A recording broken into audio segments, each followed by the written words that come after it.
우리나라 사람들이 좀 성격이 급하다고 얘기하죠. 이 성격이 급한 것을 묘사한 이야기 하나가 있습니다.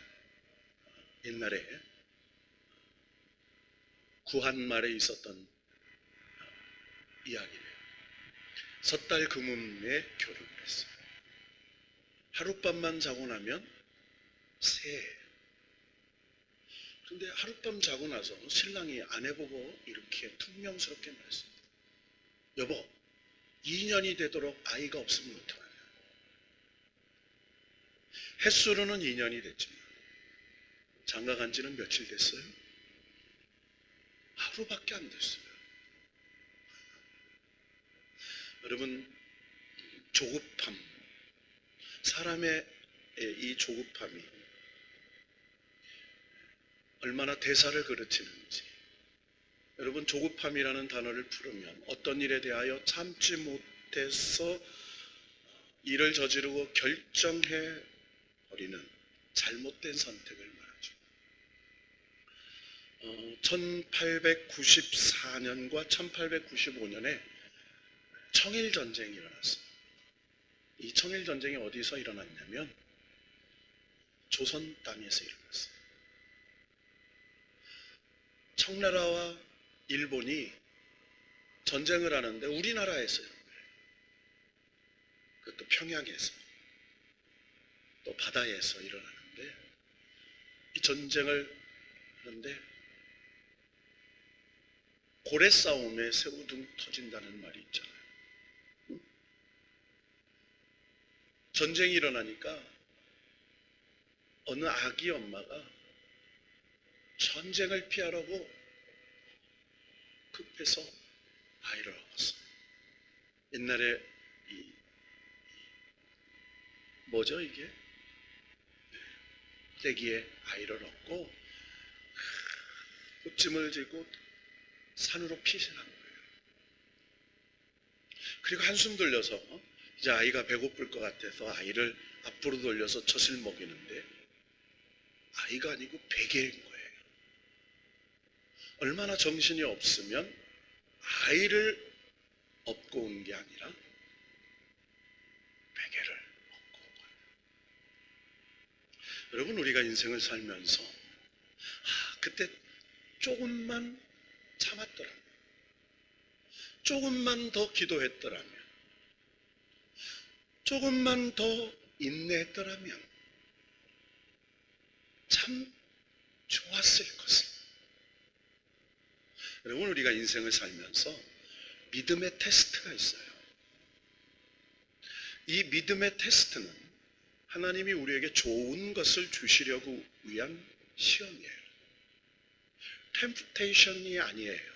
마귀가 주는 시험이 아니에요. 하나님이 우리에게 합당한 것을 주시기 위한 믿음의 테스트예요.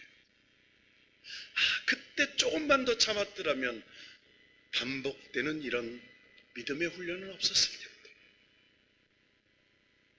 그때 조금 더 순종했더라면 이런 일은 없었을 텐데 라고 후회하는 일들이 참 많아요.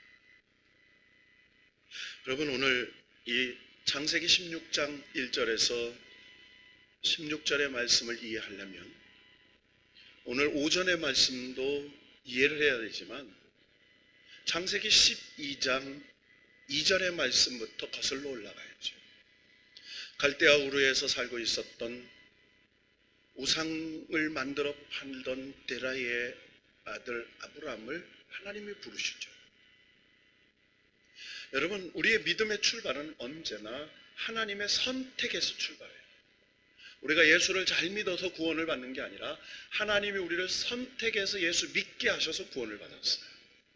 여러분, 이게 은혜의 출발입니다. 내가 예수를 잘 믿어서 구원을 받은 게 아니라 하나님이 나를 택정하여 택하셨기 때문에, 구원을 받을 만한 믿음을 주셨기 때문에 구원을 받았어요. 이게 은혜의 시작이에요. 아브라함을 찾아오셔서 하나님께서 하신 말씀이 너로 큰 민족을 이루고 내 이름을 창대케 하리니 하고 언약을 주셨어요. 자, 세월이 흘렀습니다. 창세기 15장 4절에 하나님이 이렇게 말씀하셨어요.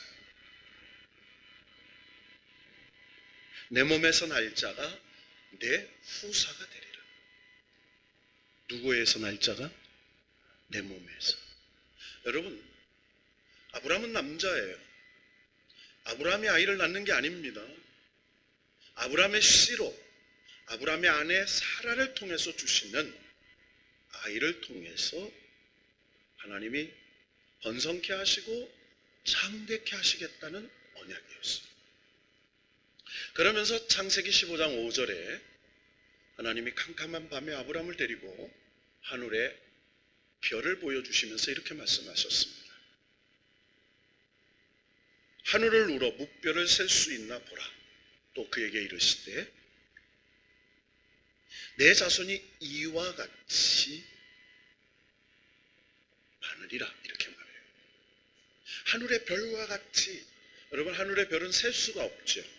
그러니까 내 후손이 그렇게 셀 수 없을 정도로 번성하겠다라고 하는 하나님의 언약이었어요. 여러분, 하나님의 언약은 두 가지가 있습니다. 일방 언약이 있어요. 그리고 쌍방 언약이 있어요. 여러분, 아브라함에게 주신 하나님의 언약은 일방적 언약입니다. 아브라함이 잘해서 이루어주는 게 아니에요. 하나님이 반드시 이루어 주시겠다고 하는 하나님의 선택적 언약이에요. 아브라함이 믿음이 좋아서 조상이 된 거 아니고요. 아브라함이 잘 살아서 그가 이게 아니에요. 하나님이 아브라함의 믿음의 조상이 될 수 있도록 택하셔서 만들어 가셔서 사용하셨다는 거예요. 이게 일방 언약입니다. 여러분, 시내산 언약, 이걸 쌍방 언약이라고 그래요. 하나님께서 내게 하나님의 율법을 지키고 규례를 법지고 법도를 지키면 내가 너를 축복하리라. 그래서 순종을 통한 하나님의 말씀을 믿고 순종함으로 주시는 축복, 이게 쌍방 언약이에요. 그런데 아브라함께 주신 하나님의 약속은 다 일방 언약입니다. 반드시 이루어 주시는 하나님의 약속이에요. 자, 그런데 아브라함은 이 약속의 말씀을 믿고 무려 10년을 기다립니다. 몇 년을 기다려요? 여러분, 참 10년을 기다렸다는 건 쉽지 않아요. 오늘 3절에 그렇게 얘기하죠. 아브라함이 가나안 땅에 거주한 지 10년 후였더라. 그러니까 창세기 15장 하나님께서 주셨던 이 약속, 아니요, 하나님 엘리에셀을 내 상속자로 삼으려고 한다니까요. 아니야, 네 몸에서 난 후손을 상속자로 삼게 줄 거예요. 그리고 내 후손에게 땅을 줄 거예요. 이 약속을 아브라함이 믿었어요. 그래서 창세기 15장 6절에 보면 여호와께서 이를 그의 의로 여기셨다 이렇게 말했어요. 히사브했다. 하나님께서 인정해 주셨어요. 여러분요, 믿음은요 하나님의 인정을 받는 거예요. 내가 만족하는 것도 아니고요, 다른 사람의 인정을 받는 게 아니에요. 믿음은 하나님으로부터 인정을 받는 거예요. 그래서 믿음은요 사람의 인심을 얻는 게 아니에요, 천심을 받는 거예요. 하나님의 인정을 받는 거죠.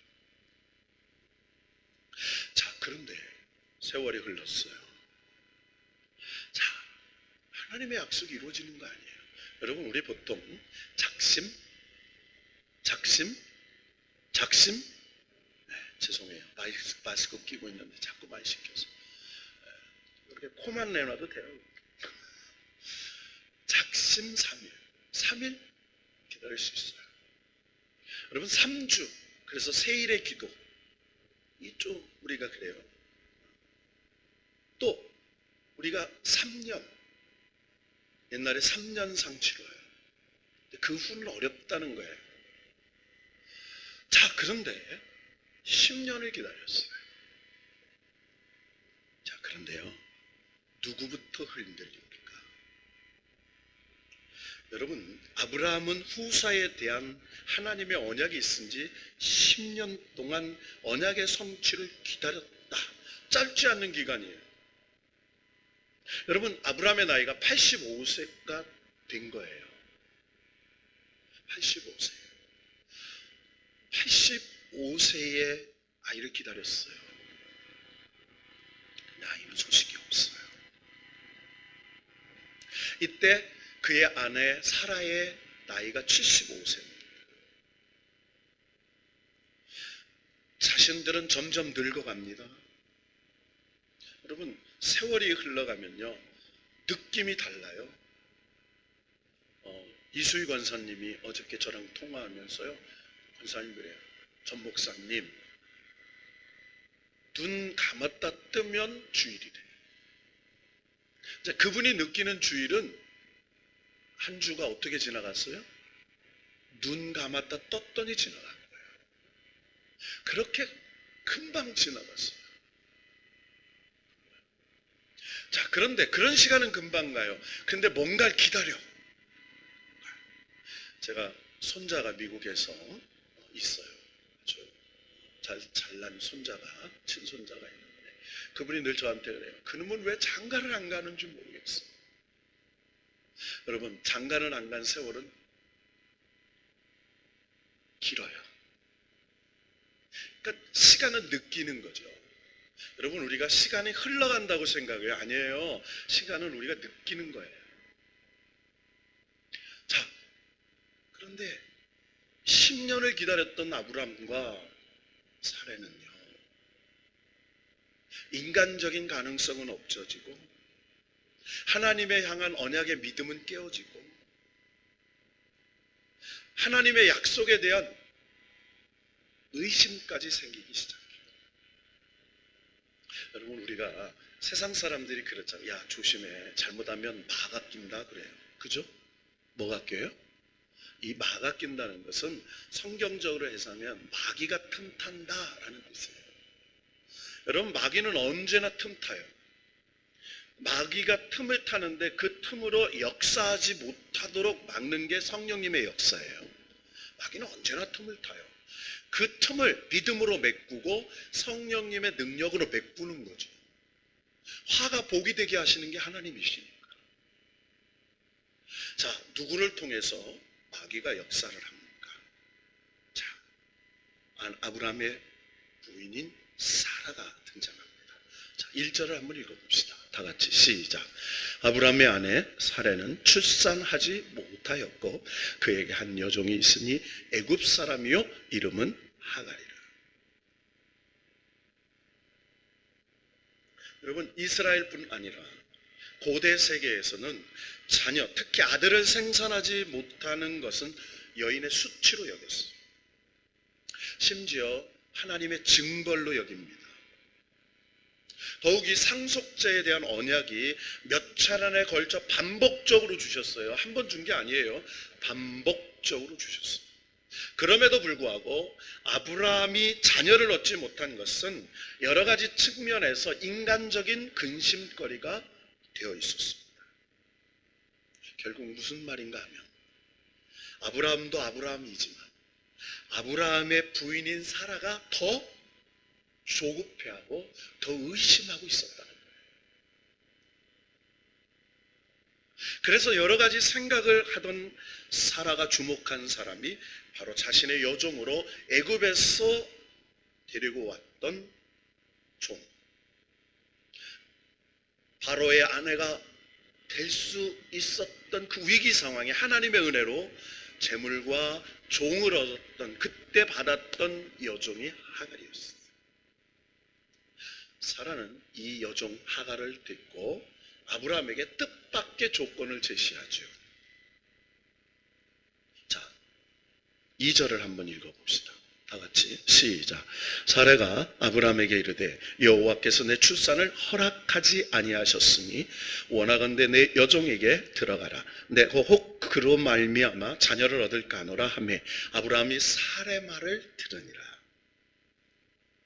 여러분, 이 2절에 보면 사라가 한 이 말에는 자신이 자녀를 낳지 못하는 것이 하나님이 허락하시지 않았기 때문이라고 말해요. 그러니까 자신의 불임이 원인이 누구에게 있다고요? 하나님께 있어요. 여러분, 이게 맞은 거예요? 틀린 거예요? 맞는 거예요. 하나님이 허락하시지 않았어요. 아직 때가 안 된 거예요. 뭐가 안 됐다? 때가 안 됐어요. 환경이 조성이 되지 않았어요. 아브라함과 사라가 받을 만한 믿음이 준비가 되지 않았어요. 하나님이 하나님으로 인정하실 수 있는 아브라함이 아브라함이 되고 사라가 사라가 되고 정말 하나님을 이제야 경외하는 줄 내가 알았다. 하나님이 인정하실 믿음으로 아직 준비되지 않았어요. 사라가 아이를 갖지 못한 건 하나님이 원인이 맞습니다.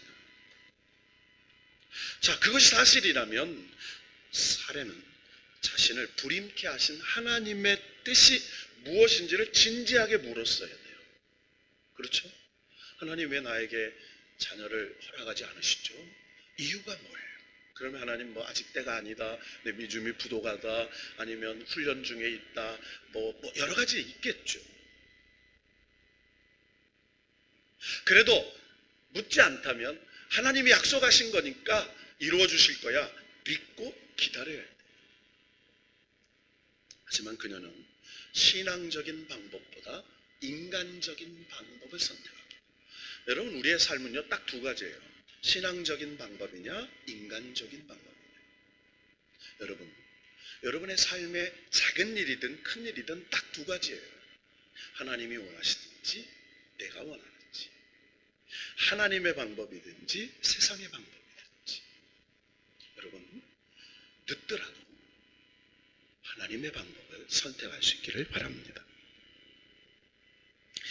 하나님의 방법, 신앙적인 방법보다 인간적인 방법을 택한 사라는 남편에게 자신의 여종 하가를 주어 자녀를 낳게. 여러분, 이 제안은 그 당시 고대 근동에서 아무런 문제가 없었어요. 왜? 여종이 낳은 자녀도 주인의 자녀였기 때문에. 여러분, 인간적인 방법으로는 아무런 문제가 없는 방법이에요.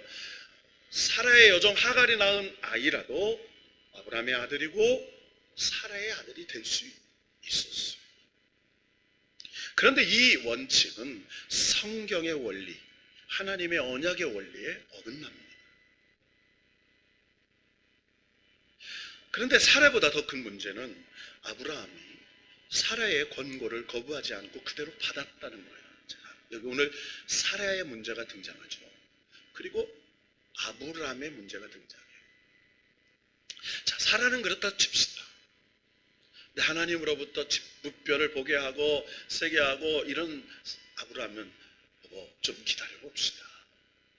좀 더 기다려 봅시다. 기도해 봅시다. 이렇게 얘기할 수 있었을 거예요. 그런데 이 사라의 권고를 아브라함이 그대로 따른다는 게 문제였습니다.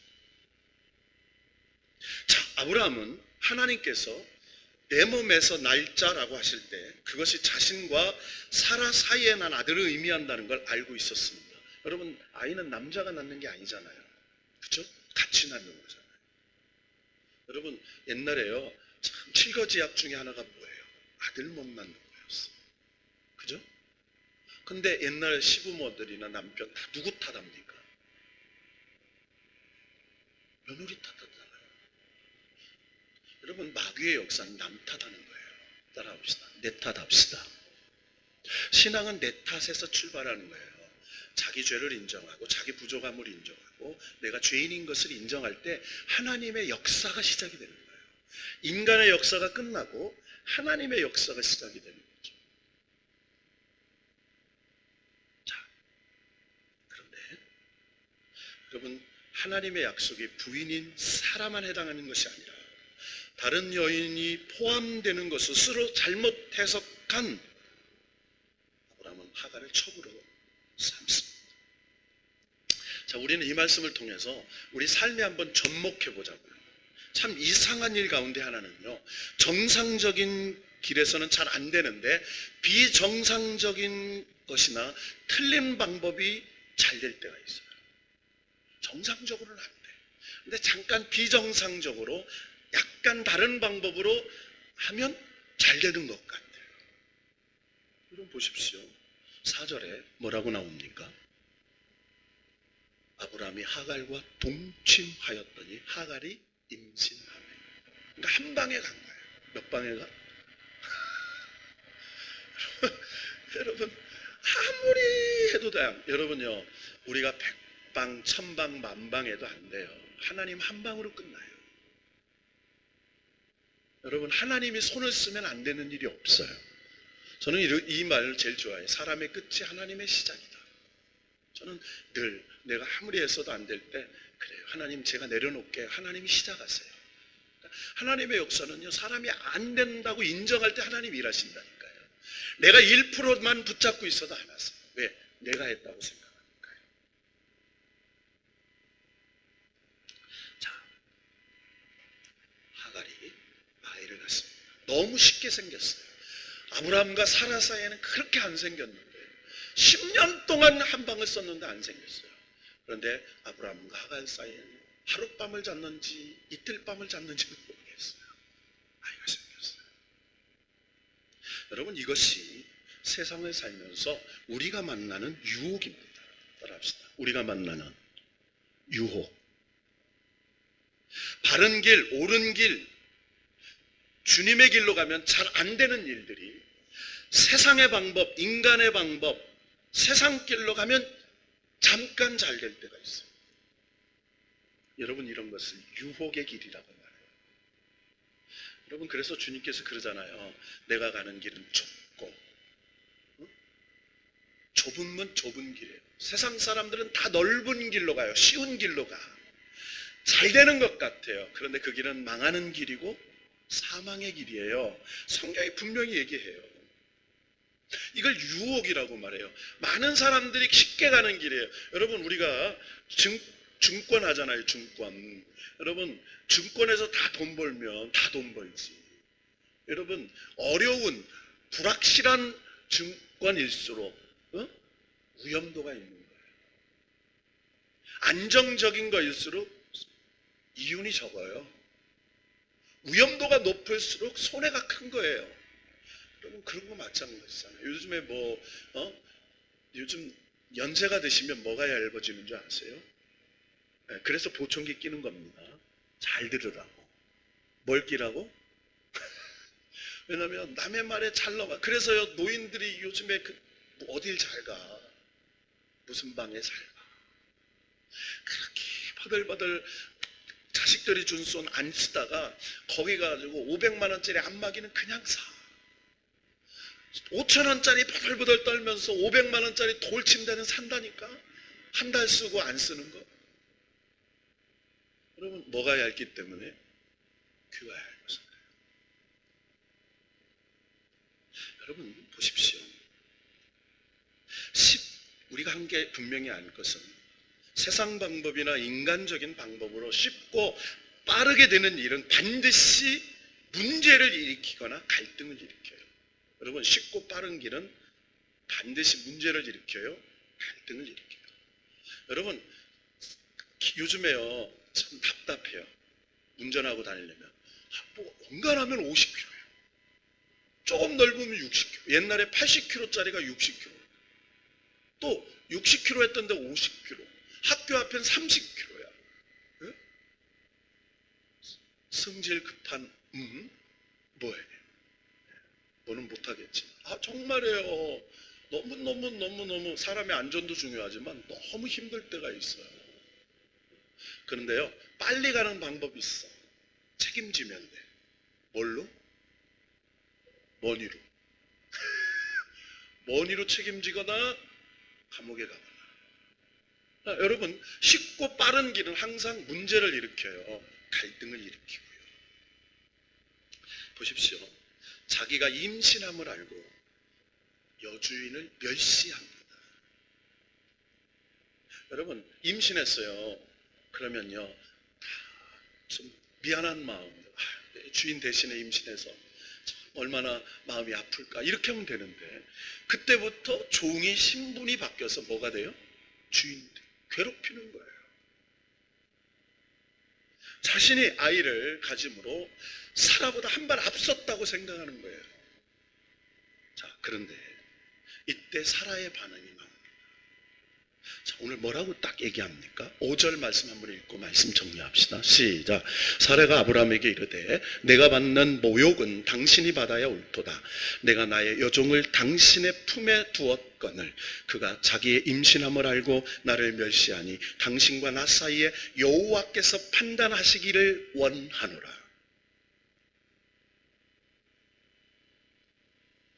여러분, 한마디로 내가 받는 모욕은 당신이 받아야 옳다. 나의 여종을 당신이 품었는데 임신함을 알고 나를 멸시하니까 내 모욕은 당신이 받아야 돼. 그러면서 하는 말이 판단은 누가 해주기를 원해요?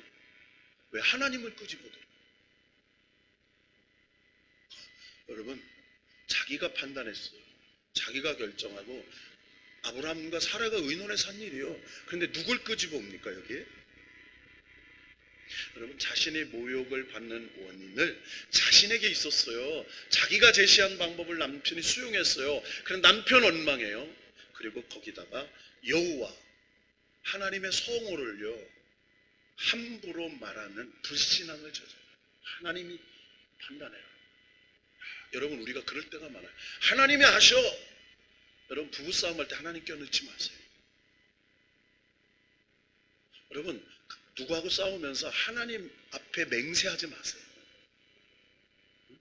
옛날에 온노비 사건 때 서로 하나님 앞에, 그럼 하나님이 어떡하시겠어요? 요즘 하나님 머리가 아프세요. 저 웃자고 하는 얘기지만 다 옳다고 하니까요.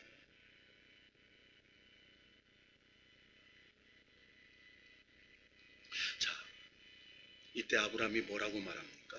자, 아주 중요한 얘기를 합니다. 말씀을 속히 정리하겠습니다. 6절을 읽어봅니다. 시작. 아브라함이 사라에게 이르되 당신의 여종은 당신의 수중에 있으니 당신의 눈에 좋을 대로 그에게 행하라 하매 사라가 하갈을 학대하였더니 하갈이 사라 앞에서 도망하였더라.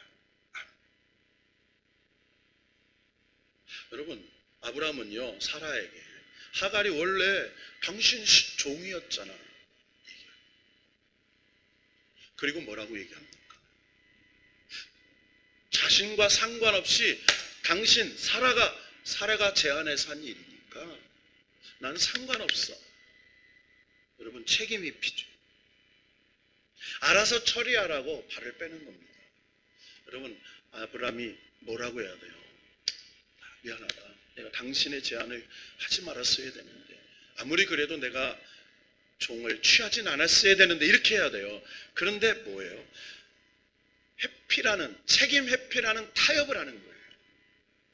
여러분, 마귀는요 우리의 현실 앞에 하나님의 언약의 축복을 이루는데 방해하는 거 언제나 책임, 회피, 타협, 비굴 이런 것들로 해요. 지금 여기는 책임을 회피하죠.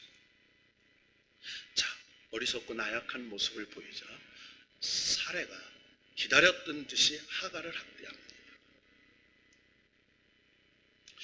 이 사라의 행동 역시 자기의 불신앙과 자신의 잘못을 드러내는 것에 지나지 않아요. 그렇잖아요.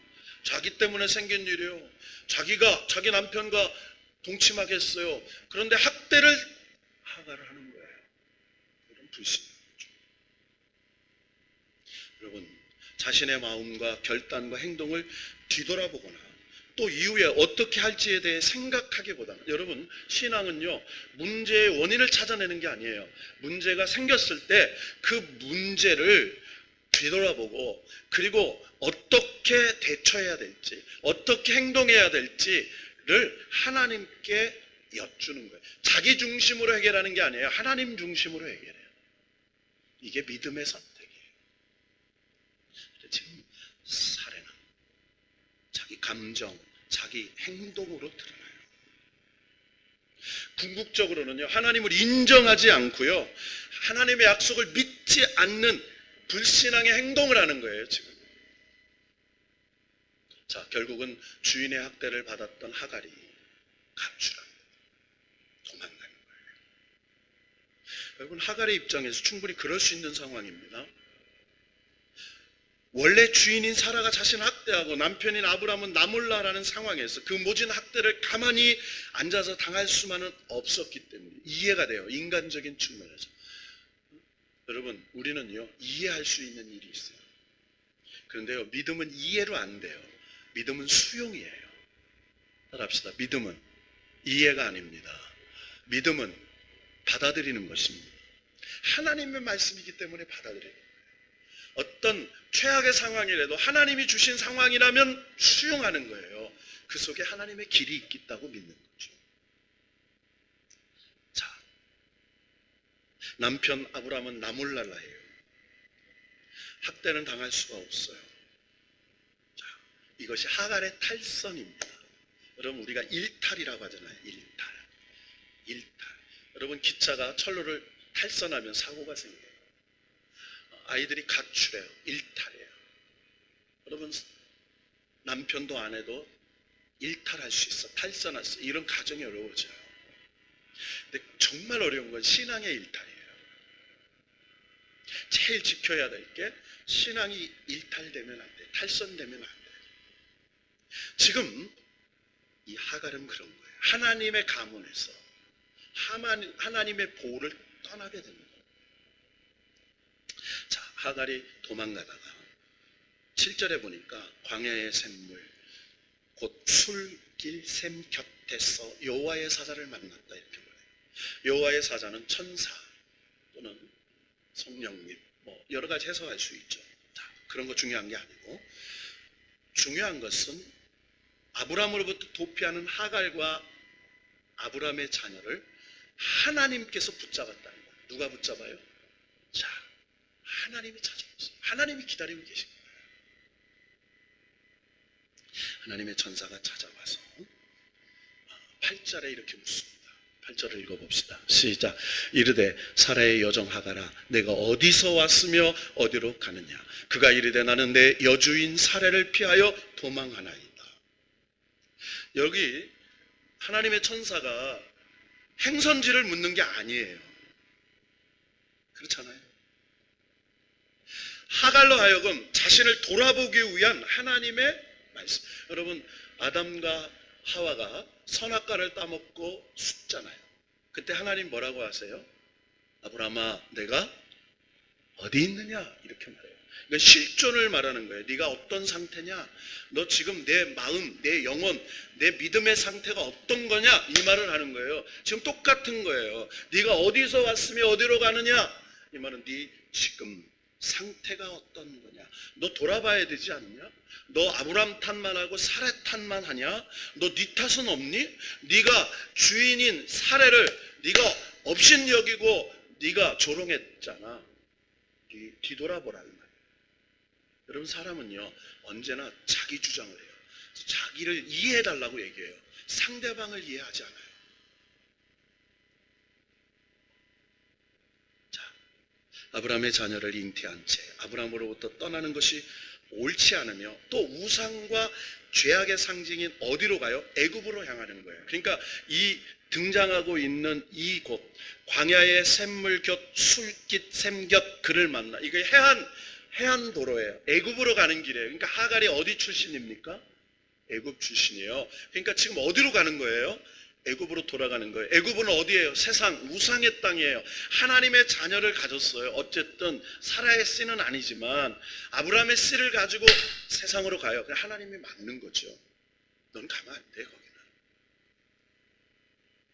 그때 내 여주인 사라를 피하여 도망하나이다. 자, 그러면서 누구 탓합니까? 계속해서 내 여주인이 학대해서 내 여주인 나를 괴롭혀서 이 말이에요. 자, 그런데 사례를 멸시하고 사례를 모욕했던 건 얘기하지 않아요. 그렇잖아요. 원래 시작은 사례, 주인을 모욕하고 비웃었기 때문에. 자, 그런데 이 이야기 지금 하나님은 이 하갈의 너 원래 신분이 뭐니? 너 종 아니었니? 너 사라의 몸종이었잖아. 너 뒤돌아봐. 여러분, 비로소 깨닫게 해줘요. 여러분, 저와 여러분은요, 구원받은 죄인이에요.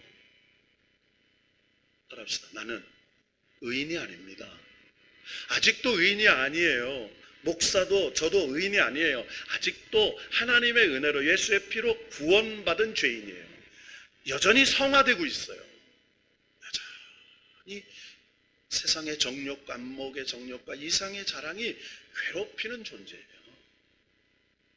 여러분, 오늘 점심 떡 먹었죠, 오리 먹었죠, 수박 먹었죠. 별거 식곤증이 오죠? 우리 옆 사람 바라보세요. 푹 주무십시다. 여러분, 이 사부가 굉장히 어렵죠. 자, 그런데요, 보세요. 한마디로 여호와의 사자가 하갈에게 이렇게 말해요. 내 여주인에게 돌아가서 그 수하에 복종하라. 여러분, 이대로 계속 가지 말고 다시 돌아가 자신의 자리와 직무에 충실하라 이 말이에요. 그러니까 한마디로 원칙을 지키라. 네 자리를 지켜. 네 신분을 오버하지 마. 여러분, 목사도요, 자기가 굉장히 능력 있고 거룩하고 특별한 존재가 됐다고 말하면 교주가 돼요. 뭐가 돼요? 사이비 교주가 돼요. 하나님이 치료를 하셔도 하나님 하시는 거죠. 목사의 기도가 능력이 있어서 하는 게 아니에요. 하나님이 그 기도를 중보를 들으셔서 하나님이 역사하는 거죠. 하나님이 하시는 거예요. 그러니까 원칙, 자리를 지켜야 돼요. 세상의 형편이나 인간적인 방법보다 우선되는 원칙이 있어요. 하나님 안에, 따라합시다. 하나님 안에 돌아가라는 건 하나님 안에 있어요. 하나님 언약을 지켜라 얘기해요. 그런데 이걸로 끝나지 않아요. 10절 말씀 딱 읽고 결론 내립시다. 시간이 많이 지났어. 시작. 여호와의 사자가 또 그에게 이르되 내가 내 씨를 크게 번성하여 그 수가 많아서 셀 수 없게 하리라. 언약 안에 있어야 하는 원칙이에요. 우리는 무슨 안에 있어요? 언약 안에. 당신은 하나님의 언약 안에 있는 축복의 사람. 이렇게 얘기해요. 언약 안에 있어요. 언약 안에 있을 때 축복의 사람이 돼요. 여러분, 하갈이 아들에게 생겨날 자손이 언약의 후손 아니에요. 그러나 역시 아브라함의 후손이기 때문에 아브라함의 자손을 번성하게 하신다는 하나님의 약속 안에 적용이 돼요. 여러분, 결국은 이 하갈의 후손이 12족속이 나오잖아요. 하갈의 이스마엘의 후손이 12지파가 나와요. 야곱의 12아들처럼 이 하갈의 12지파에 똑같이 해주세요, 하나님. 자, 그러면서 굉장히 중요한 아랍의 조상이 되면서 하나님이 이름을 줘주세요. 자, 이스마엘이라 하라. 뭐 하라고 하라고요? 네, 하나님이 내 고통을 들으십니다. 하나님이 들으십니다. 네 고통을 듣고 계셔 이 말이에요. 여러분, 우리가 언제 원망과 불평이 나오냐면 하나님이 내 고통과 내 어려움을 모르신다고 생각할 때예요. 하나님은 감찰하신 하나님이에요. 여기서 하갈이 탁 바뀝니다. 하갈. 뭐라고 탁 고백해요? 브엘라 헤로이. 감찰하신 하나님.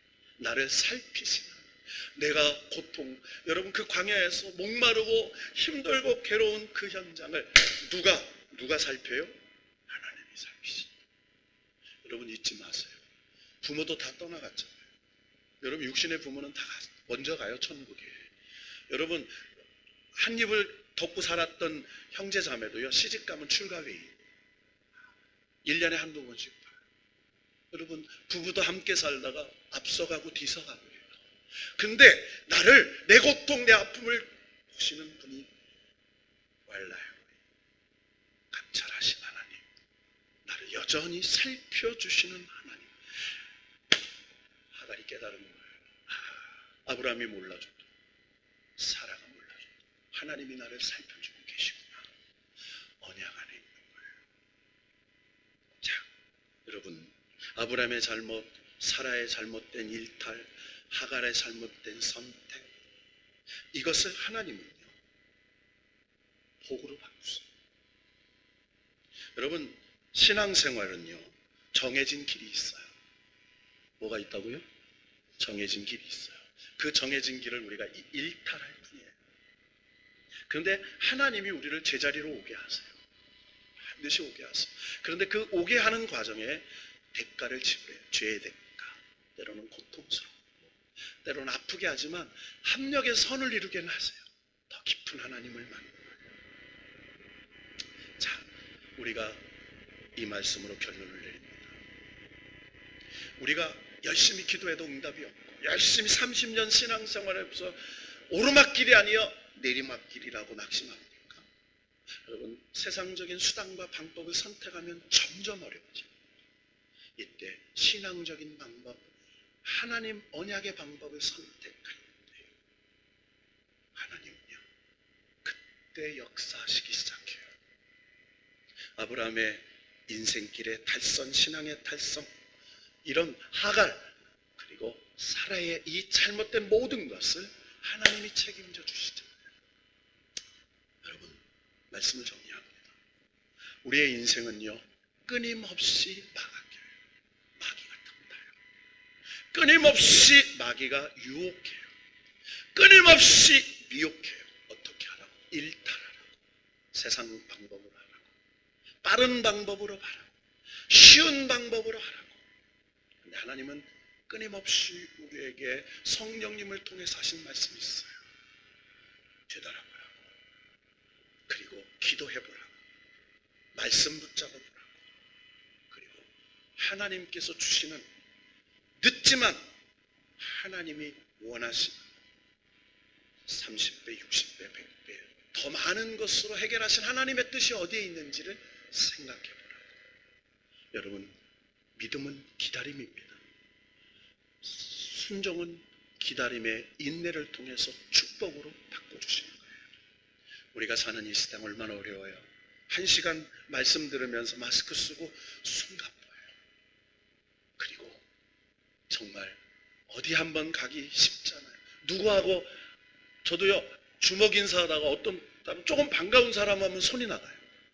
근데 덜 반가운 사람은 주먹을. 오해하지 마세요. 목사님 이렇게 딱 부른가. 이게 헷갈릴 때가 요즘이에요. 그죠? 또 어떤 사람은 이거 하자고 그래요. 뭐 어떻게 하자는 건지 모르겠어요.